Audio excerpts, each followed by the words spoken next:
Hi everyone, welcome to तथास्तु। I am Meenakshi और आज हम एक बहुत इंपॉर्टेंट टॉपिक, एक बहुत इंपॉर्टेंट बिल वो जो बहुत ज़्यादा न्यूज़ में है, बायोडाइवर्सिटी अमेंडमेंट बिल। अच्छा, जब पार्लियामेंट का कोई सेशन होता है तो बहुत सारे बिल्स होते हैं जो कि इंट्रोड्यूस किए जाते हैं, बहुत सारे अमेंडमेंट्स जो इन बिल्स के लिए इंट्रोड्यूस किए जाते हैं।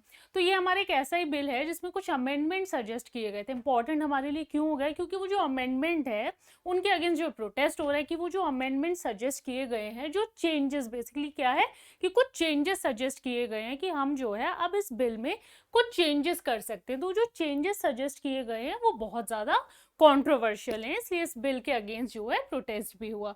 तो ये बिल क्या है? ये 2002 में एक्चुअली ये आया था बायोडाइवर्सिटी कंजर्वेशन के लिए। तो पहले एक बार डिस्कस करते हैं कि क्या क्या इसके जो है प्रोविजंस हैं और वो इस वक्त कंट्रोवर्शियल क्यों है, जिसके अगेंस्ट प्रोटेस्ट हो रहा है। सबसे पहले प्रॉब्लम एक्चुअली क्या है कि वाइड स्प्रेड क्रिटिसिज्म हो रहा है against the provisions of biological diversity amendment bill.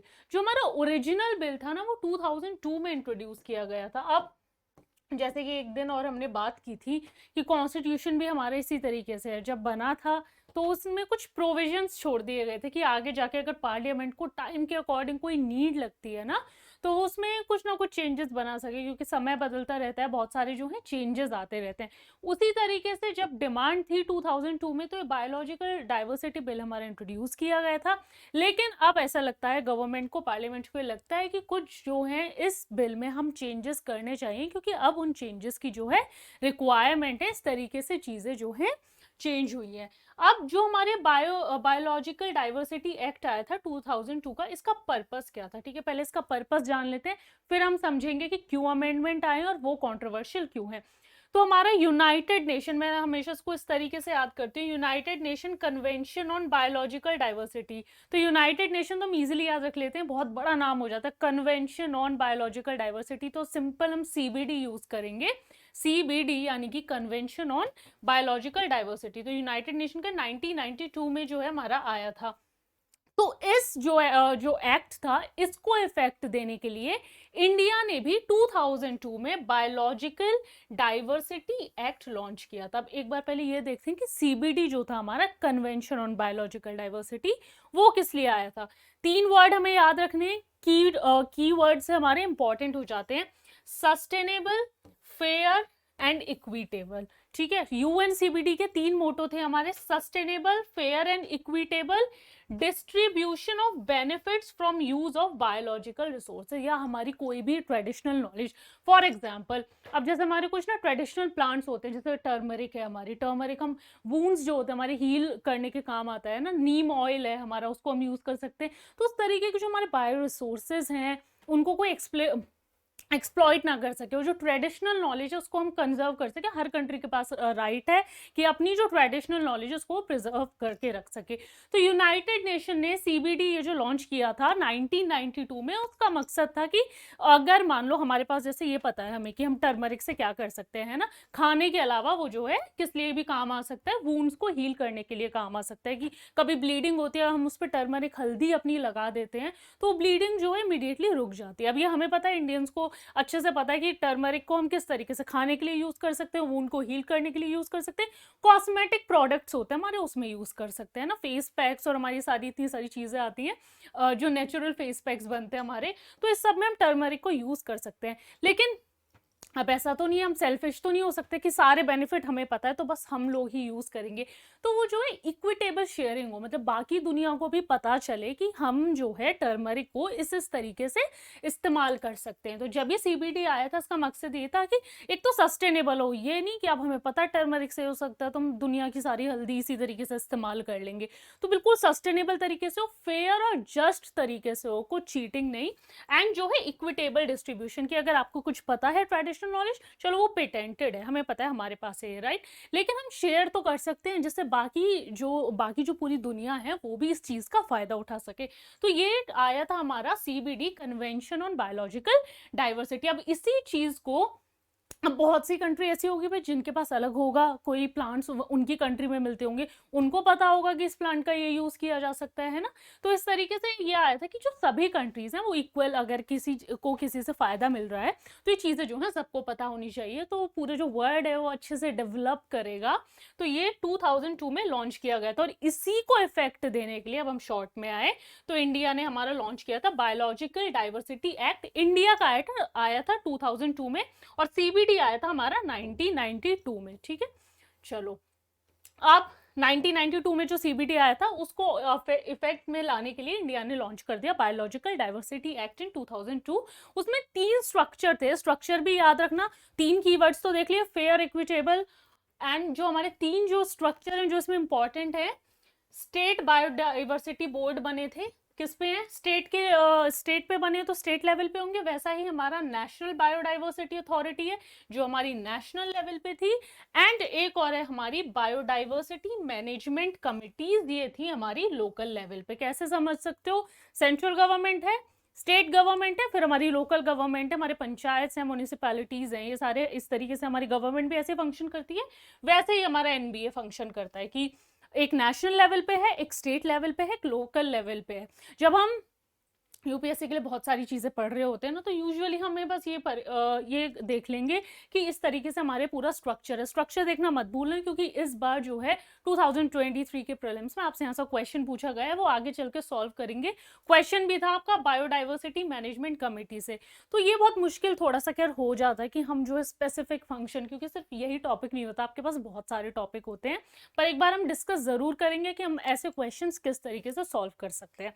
अब चलो आगे देखते हैं कि जो हमारा सीबीडी था, कन्वेंशन ऑन बायोलॉजिकल डाइवर्सिटी, ये 2 प्रोटोकॉल्स हैं इसके अंडर, हमारे कार्टेजिना प्रोटोकॉल जो कि बायो सेफ्टी से रिलेटेड है, एंड एक है हमारा नगोया प्रोटोकॉल जिसका मेन मकसद है एक्सेस टू बेनिफिट शेयरिंग, ताकि सबको जो है, जैसे अभी हमने एग्जांपल से समझा बेनिफिट शेयरिंग के बारे में, सबको जो है वो शेयरिंग मिले। इनके ईयर इंपॉर्टेंट है, कार्टेजिना 2003 में, नगोया प्रोटोकॉल हमारा 2014 में आया था, and India has adopted and ratify both these protocols. ये हमें याद रखना है, इंडिया जो इन दोनों प्रोटोकॉल है हमारे कार्टेजिना और नगोया प्रोटोकॉल, इन दोनों का पार्ट है। क्लियर, यहाँ तक हमें सारी चीजें समझ आ गई किस तरीके से जो एक्ट है फंक्शन करता है, इसका जो है मेजर काम क्या है। बट अब इसके साथ इश्यूज क्या आ रहे हैं, जो नए अमेंडमेंट आए हैं उनके साथ जो है क्या क्या इश्यूज हैं, और ये कौन से इश्यूज को फिलहाल जो है अमेंडमेंट लाए गए हैं वो कौन कौन से इश्यूज को एड्रेस करता है। तो जो हमारा बीडीए बायोलॉजिकल डाइवर्सिटी एक्ट है उसको अमेंड किया गया है by the bill to make compliance obligation for domestic business. जो डोमेस्टिक बिजनेस है अगर वो इनमें से किसी चीज को यूज करना चाहते हैं तो उनका जो एक्सेस है, अभी हम आगे चल के देखते हैं किस तरीके से कि वो इजी हो जाए, क्योंकि बहुत सारे अप्रूवल आपको चाहिए होते हैं किसी भी चीज के लिए। रिसर्च करने से पहले ये पॉसिबल नहीं है कोई भी चीज के लिए कि आपको कुछ मिला है आप जाके उसको सीधा मार्केट में कमर्शियलाइज कर दो, आपको अप्रूवल चाहिए होता है एनबीए का, वो बहुत इंपॉर्टेंट है। तो ये चीज चेंज की गई है। Users of codified traditional knowledge, अब इस फ्रेज को याद रखना, कोडिफाइड ट्रेडिशनल नॉलेज, क्योंकि सबसे ज्यादा जो कंट्रोवर्सी है इस फ्रेज को लेकर हो रही है। एंड आयुष मिनिस्ट्री के बारे में हम सब जानते हैं, योगा, यूनानी, सिद्ध and homeopathy plus Ayurveda, A for Ayurveda. उसके जो प्रैक्टिशनर्स हैं, जो वो आयुष को प्रैक्टिस करते हैं, will not be required to share advantages with the neighborhood community। अब यहाँ जो ट्राइबल कम्युनिटी है या जो लोकल कम्युनिटी है उनके साथ जो है ये बेनिफिट शेयरिंग, चाहे वो मॉनेटरी हो नॉन मॉनेटरी हो किसी भी तरीके से हो, वो जो है मना कर, मतलब जरूरी नहीं रहेगी आपके लिए। The bill exempts research and bio survey operation from need to comply with benefit sharing. Benefit sharing यही कि अगर आपको किसी चीज के बारे में अभी हम बात करें ना पता चला है, तो जरूरी नहीं है कि आप वो बेनिफिट जो वहाँ की लोकल कम्युनिटी है, या जो सपोज ऐसे भी होते हैं ना, बहुत से वाइल्ड प्लांट्स होते हैं जो हमारी ट्राइबल कम्युनिटीज इनको वर्शिप करती है, बट वो जो है हमारे किसी ना किसी मेडिसिनल पर्पस के लिए, रिसर्च पर्पस के लिए भी यूज होते हैं। तो इस तरीके से वो जो लोकल कम्युनिटी है उनको भी इनका बेनिफिट मिलना चाहिए, क्योंकि वो जो वहाँ जंगल में रहते हैं वो उनको प्रिजर्व करते हैं, वो उनको प्रिजर्व करके रखते हैं, उनकी देखभाल करते हैं। तो ये जो बेनिफिट शेयरिंग ऑब्लिगेशन है ये अब जरूरी नहीं रहेगा ऐसा बिल के अकॉर्डिंग। यही एक ना 2-3 ये मेजर रीजन आपको यहीं से समझ आ रहे होंगे कि इसीलिए इसको अपोज किया जा रहा है कि आप उन जो लोकल कम्युनिटीज हैं उनसे उनका हक नहीं छीन सकते। नेक्स्ट है जो हमारा benefit distribution shall follow terms. जो बेनिफिट डिस्ट्रीब्यूशन होगा वो कौन कौन से टर्म्स जो भी निगोशिएट किए गए होंगे यूजर और लोकल मैनेजमेंट कम्युनिटी के बीच में उनको फॉलो करेगा। एंड जो ऑल एक्ट, इस एक्ट के अंदर जो भी डीक्रिमिनलाइज जो भी ऑफेंसेस थे उन्हें डीक्रिमिनलाइज कर दिया गया। कुछ ऐसे ऑफेंसेस थे कि मान लो आपने किसी चीज के लिए अप्रूवल नहीं लिया तो एनबीए जो था हमारा नेशनल लेवल पे वो आपको इम्प्रिजनमेंट, आपको जेल हो सकती है। लेकिन अब क्या कर रहा है कि वो जो जेल टर्म है वो हटा दिया गया है, आपको बस थोड़ा बहुत जो है फाइन पे करना होगा। तो इस तरीके के कुछ इश्यूज हैं जो इस बिल के अकॉर्डिंग लगा कि ये भाई हम जो है इसमें इम्प्रूवमेंट ला रहे हैं, इनको हम कवर कर सकते हैं। पर इसकी शॉर्ट कमिंग्स भी हैं। ये जो चीज़ ये जो बिल है कंट्रोवर्शियल इसी रीज़न की वजह से कि जो बेनिफिट शेयरिंग उसको ख़त्म करते जा रहे हैं। तो ऐसी कौन कौन सी चीज़ें हैं? सबसे पहले अभी हमने एक फ्रेज पढ़ा कोडिफाइड ट्रेडिशनल नॉलेज। अब ये क्या, आप क्या समझ पाओगे इस वर्ड से कि codified traditional knowledge? Traditional knowledge तो बहुत सारे लोगों को होती है, आप कैसे पता करोगे कि ये कोडिफाइड है, ये कोडिफाइड नहीं है? ठीक है, तो ये जो टर्म है, हमारी जो फ्रेज है, इसकी कोई भी ना प्रॉपर डेफिनेशन नहीं दी गई कि अगर आपको इतना पता है तो ये कोडिफाइड है और आपको इतना नहीं पता है तो कोडिफाइड नहीं है। तो सबसे पहली कंट्रोवर्सी वाली बात यही है कि इसको जो है कोई डेफिनेशन नहीं दी गई। दूसरा जो हमारा है रोल ऑफ लोकल कम्युनिटीज। जो हमारी लोकल कम्युनिटीज होती हैं, वो जो बिल है it eliminates the local communities, उनका जो डायरेक्ट इन्फ्लुएंस होता है over the formulation of benefit sharing rules. क्योंकि अगर किसी भी चीज़ से आपको जिस तरीके भी नॉलेज मिल रही थी तो उसका भी जो मॉनेटरी या नॉन मॉनेटरी किसी भी तरीके का बेनिफिट जो है लोकल कम्युनिटीज़ को उससे ना हटा ही दिया गया है कि ज़रूरी नहीं है कि आपके साथ जो है हम वो बेनिफिट शेयर करें। ठीक है, इक्विटेबल शेयरिंग की इस एक्ट में तो बात यह एक्ट बना किस लिए? इक्विटेबल शेयरिंग के लिए ना, कि कम से कम उन कम्युनिटीज़ को भी और जो हमारे प्लांट्स हैं उनको भी किसी तरीके का लॉस ना हो। पर ये जो है यहाँ पर उनको एलिमिनेट ही कर देता है। फिर आती है बायोपायरेसी की बात। बायोपायरेसी क्या होता है? जब आप चीज़ों को ना कमर्शियलाइज कर ले तो कमर्शियल पर्पस के लिए यूज करने लगते हो, एक्सप्लॉइट करने लगते हो without any sort of approval, right? तो वो होता है हमारा बायोपायरेसी। तो बायोपायरेसी, अब इन्वायरमेंटलिस्ट के अकॉर्डिंग जो बहुत सी ऑर्गेनाइजेशन है हमारी इन्वायरमेंटल ऑर्गेनाइजेशन, ये बिल बेसिकली इसीलिए डिजाइन किया गया, उनका तो ये मानना है कि for the purpose of benefit of Ayush ministry. क्यों? आयुष मिनिस्ट्री के जो भी प्रैक्टिशनर हैं, पहले तो ये एग्जिस्ट नहीं करती थी, अभी आई है ना, बिल तो बहुत पहले का बना हुआ है, तो अब इनके लिए ये प्रोविजन कर दिया गया है क्योंकि बिल आ गया था 2002 में हमारा, बहुत पुराना, तब हमारी आयुष मिनिस्ट्री नहीं थी।